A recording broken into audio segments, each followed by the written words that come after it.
Hey there! I am back with you with the hashtag storytimetarot by Chase of Two of Owls. 4 questions, 4 answers, and let's just jump right in.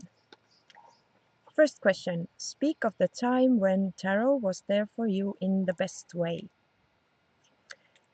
Every time, every day. I can't think of this one particular time tarot was there for me in the best way because tarot is there for me all the time, and I can make an example when I pulled the daily energy card for myself. So I got the Five of Wands, and the whole day I was noticing that these interesting situations came up that were like intriguing a little bit, and you wouldn't be um,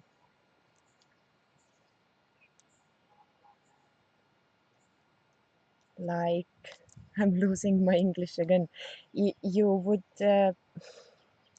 jump right in and start waving your wands and proving yourself and making a maybe a situation or problem out of it. But being mindful of that, I chose to not to react but be proactive, and the outcome of these these situations were a lot better and ended up being productive and more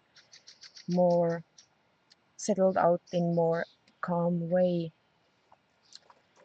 So these type of little things, the shadow work, like the tarot puts the mirror in front of you and shows you this is how you are, or this is who you are right now, and these understandings of of myself and my surrounding. So it's pretty much all day every day. And another thing, the channel here, so this is because of the tarot directly, and also I've been swapping decks and meeting so many wonderful people during that. So tarot has been there for me in a most awesome way all the time. Number 2, speak of the time when tarot was there for you in a worst way. Like in the winter time when there is almost all the time dark and cold outside. I'm really afraid of cold a lot, so I'm not hanging out outside a lot in winter time.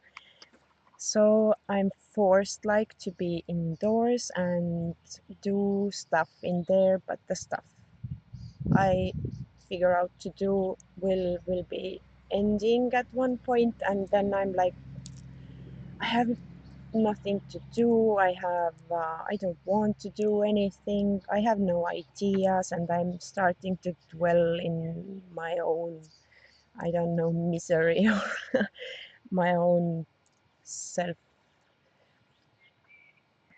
sorry for myself. So I have nothing to do, and outside is cold, and when the summer is coming. So when I take the deck and just start to look at the cards like I would read a book, making the stories and observing the different decks, then hours just go by, and when you finally snap out of it, you're like, how come I had a problems before? Because you get so many ideas about stuff from the decks. So I am just like all powered up and have so many ideas, and I can't even understand how could I be so sorry for myself before. So this is how tarot has been helping me to overcome my own creation of self-pity or this wintertime sorrow I have every year. Okay, number 3. What type of a reader you consider yourself to be when reading for yourself and or for others? A storyteller, motivational speaker, coach, lover, or, and I'm sorry Chase, I didn't catch, I like rewinded this one word for like 7 8 times and I couldn't read even your lips, so I didn't understand what the last word was, and the questions were not written then.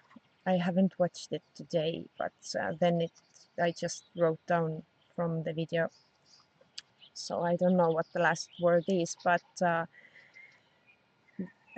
for myself, I am a coach and a lover, I think, because I love my cards, obviously, and then when I read, then I'm like coaching myself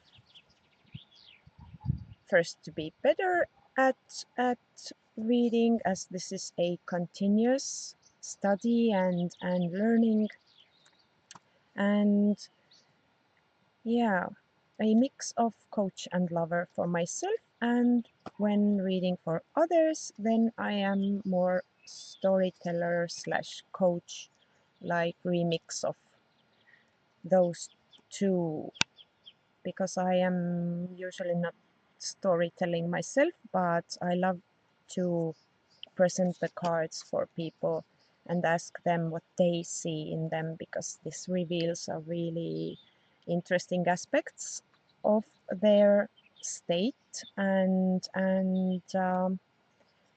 usually I have seen or noticed that then they kind of see their own answers from the cards, and this is like awesome. I'm just there for like coaching and telling them what the whole story would mean, and yeah, this is like we are reading together the cards, not I'm saying what the cards mean, and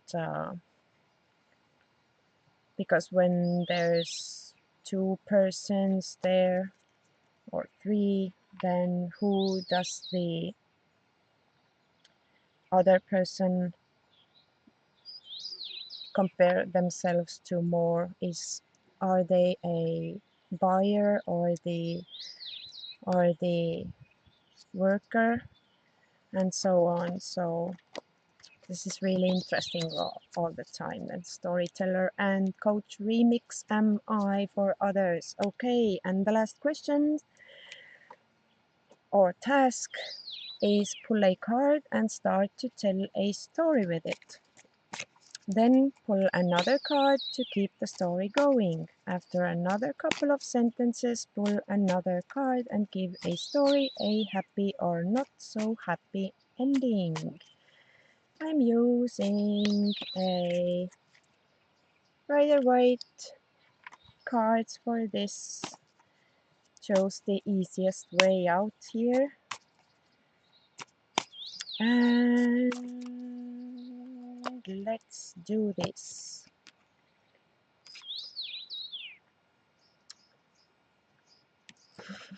The Hierophant. So, there once lived a guy who loved to teach others. He was working in the local church and loved to be the one who everybody listens, and he was really vain, loved to dress up for every occasion. Then he had a brother who was complete opposite for him. The brother was more grounded and not so vain at all. He was like more